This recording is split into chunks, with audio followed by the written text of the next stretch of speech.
প্রিয় পাঠক ও দর্শক, আমরা আজ এসেছি বাংলাদেশের একজন বিশিষ্ট শিক্ষাবিদ, সাহিত্যিক, শিল্পবোদ্ধা ও অনুবাদক হিসেবে যিনি আমাদের কাছে সর্বজনশ্রদ্ধেয় সেই কবির চৌধুরীর কাছে। একজন বড় মাপের মানুষ হয়ে ওঠার পেছনে যে কতখানি পরিশ্রম দরকার, অভিজ্ঞতা দরকার, চর্চা দরকার, সাধনা দরকার, আমরা সেটা কবির চৌধুরীর মধ্যে দেখেছি। বয়স হয়েছে তার 88 বছর। এখনো এই বয়সে তিনি প্রতিদিন লেখার টেবিলে বসেন এবং একটি বড় ধরনের কাজও করছেন অনুবাদের। সামনের বইমেলায় তার বোধহয় 12-13টি বই ছাপা হবে, সেই বইগুলোর কাজও করছেন। আমরা আজ bdnews24.com এর পক্ষ থেকে তার বাসায় এসেছি। তার মুখ থেকে শুনবো তার কথা, তার জীবনের কথা শুনবো, তার শিক্ষা জীবনের কথা শুনবো, তার শৈশব কৈশোর। কবি ভাই, আপনি কেমন আছেন? আপনার সময় কাটে কিভাবে? লেখাপড়াতেই তো বসেন তো রোজ? হ্যাঁ, ভালোই আছে। আমার সময় তো খুব দ্রুত কাটে এবং আমার মাঝে মাঝে মনে হয় যে 18 ঘন্টার দিন হলে ভালো হতো। আমি সকালে 5:30টার দিকে উঠে পড়ে মুখ হাত ধুয়ে 6টার মধ্যে লিখতে বসি এবং তারপর থেকে সারাদিনে তো অন্তত 7-8 ঘন্টা লেখার কাজ করি, কিছু পড়ার কাজ করি। কাজে সময় কাটা নিয়ে কোনো, অনেকেরই বৃদ্ধ বয়সে একটা অভিযোগ থাকে যে সময় কাটে না। আমার আপনি সভায় যাচ্ছেন, বিভিন্ন সভা? হ্যাঁ, বিভিন্ন সভায় যাচ্ছি। গতকালে একটা খুব তাৎপর্যপূর্ণ সভায় গিয়েছিলাম। ওই বাংলার বাইরে থেকে প্রতীচি বলে একটা পত্রিকা প্রকাশিত হয়, প্রমথনাথ বিশির মেয়ে এটা করেন। তার সেই উপলক্ষে 5 বছর পূর্তি উপলক্ষে একটা সভা ছিল, সেই সভাতে ছিলাম। তারপরে সেইখান থেকে উঠে বাংলা একাডেমিতে আরেকটা সভা ছিল, সেইখানে গেছি। তো এখনো তো বই পড়েন আপনি, এর মধ্যে পছন্দসই কি কি বই পড়লেন? আমি নিয়মিত এখনো পড়ি। একটা বই এখন পড়ছি, খুবই চমৎকার লাগছে। আদিগা বলে তোমার বইটির নাম হচ্ছে দ্য হোয়াইট টাইগার। খুব কৌতূহলোদ্দীপক, ব্যঙ্গাত্মক, দ্য হোয়াইট টাইগার এই নামের, এবং তাতে খুবই স্যাটিরিক বই। তবে তার মধ্যে ভারতের দারিদ্র্যের চিত্রও খুব সুন্দরভাবে উঠে এসছে সেইটা।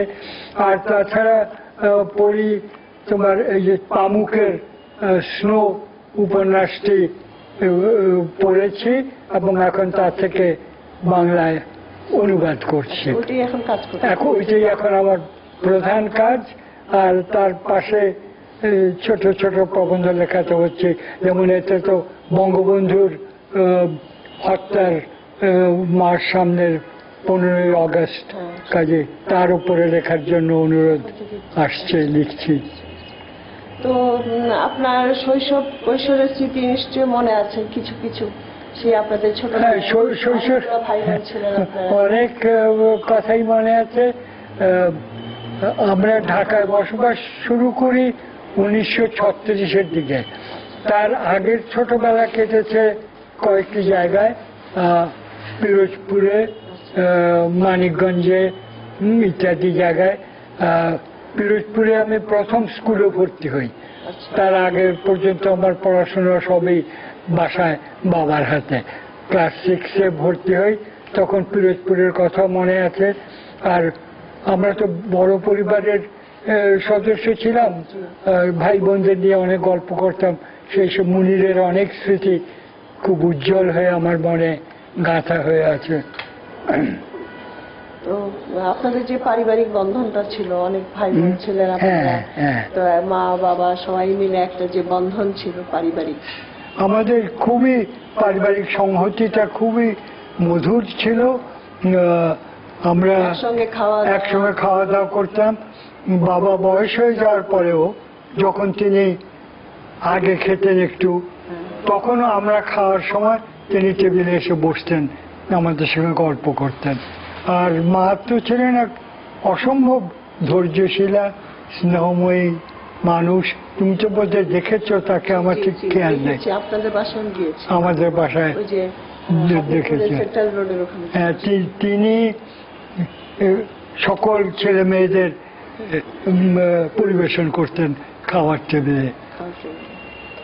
তো আপনার সময় তো তারুণ্যের একটা ধর্ম ছিল, তারপরে আপনি লেখালেখির জগতেও আসলেন। ওই সময় তো পড়াশোনাটাই মনে হয় আপনার প্রধান কাজ ছিল। পাঠ্য বইয়ের বাইরেও পড়াশোনার যে আগ্রহটা ওই সময় ছিল, সেই জিনিসটা লেখালেখিতে আসলেন। ওই সময় আপনার বন্ধু বান্ধব বা কে কে ছিল? আমার স্কুল এবং কলেজ জীবনে খুব ভালো বন্ধু দু একজন ছিল। তাদের মধ্যে বেশ কয়েকজনই প্রয়াত, তারা আর বেঁচে নেই। একটি হিমাংশু দত্ত বলে একটি ছেলে ছিল, যে একটি প্রথম দিকে ঢাকায় ফটোগ্রাফিক স্টুডিও তৈরি করেছিল, মাই স্টুডিও নাম দিয়ে। পুরানা পল্টনের দিকে একটা গ্যারেজের মধ্যে কনভার্ট করে নিজেই ডেভেলপ করতো, নিজেই ওয়াশ করতো। সে দুটি মারা গেছে, সে ছিল। আর ইউনিভার্সিটিতে উঠে যেসব বন্ধু বান্ধব হয় তাদের মধ্যেও অনেকেই বেঁচে নেই। Sir F Rahman vice chancellor ছিলেন, যিনি, তার দুই ছেলে ছিল আমাদের। একজন একটু উপরে পড়তো কিন্তু আমার বন্ধু ছিল, আর একজন ছিল আনোয়ার হোসেন খান বলে একজন ছিলেন, এরা ঘনিষ্ঠ বন্ধু ছিল তখন। আর আব্দুর রৌফ বলে একজন খুব প্রতিভাবান একটি ছেলে ছিল, ম্যাট্রিকুলেশনে বোধহয় ফার্স্ট হয়েছিল। একটি বন্ধুত্বের স্মৃতি বেশ কৌতূহলোদ্দীপক এই অর্থে যে ও ছিল নেটিভ খ্রিস্টান, এবং সেই সময় তোমার তো মনে থাকবে ওই যে সময়ে রেল বিভাগে অনেক অ্যাংলো ইন্ডিয়ান চাকরি করত। তো এই ছেলেটি ছিল এরকম একটা অ্যাংলো ইন্ডিয়ান পরিবারের ছেলে। পুরো নাম মনে নেই, ডাকনাম ছিল উইলি বলে আমরা ডাকতাম। তো ওর বাড়িতে ও আমাকে আমন্ত্রণ করেছে কয়েকবার। বেচারাম দৌড়ির দিকে ওদের বাসা ছিল, এবং তখন অনেক অ্যাংলো ইন্ডিয়ান পরিবার ছিল। হ্যাঁ, এবং তখন ওই আমার প্রথম অভিজ্ঞতা এই অ্যাংলো ইন্ডিয়ান পরিবারের সঙ্গে। কারণ আমি সেখানে গিয়ে দেখলাম তার বোন, এই 15-16 বছরের মেয়ে, ফ্রক পরে খোলা চুলে ঘোরাঘুরি করছে। ওই অভিজ্ঞতা আমাদের ওই প্রথম, এর আগে আমরা দেখিনি। আব্দুর রৌফ বলে একজন খুব প্রতিভাবান একটি ছেলে ছিল, ম্যাট্রিকুলেশনে বোধহয় ফার্স্ট হয়েছিল প্রথম। সে ছেলেটি মারা গেছে। আমার খুব ভালো ঘনিষ্ঠ বন্ধু ছিল।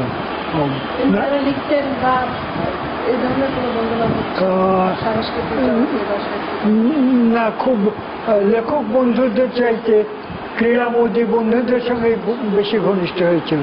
আমি যখন ইউনিভার্সিটিতে পড়ি তখন আমার খেলার প্রতি প্রবল উৎসাহ ছিল। আমি সলিমুল্লাহ হলে থাকতাম, হল টিমে, ফুটবল টিমে খেলেছি, ক্রিকেট টিমে খেলেছি, হকি টিমে, বিশ্ববিদ্যালয় টিমে খেলেছি। হকি ব্লু ছিলাম আমি।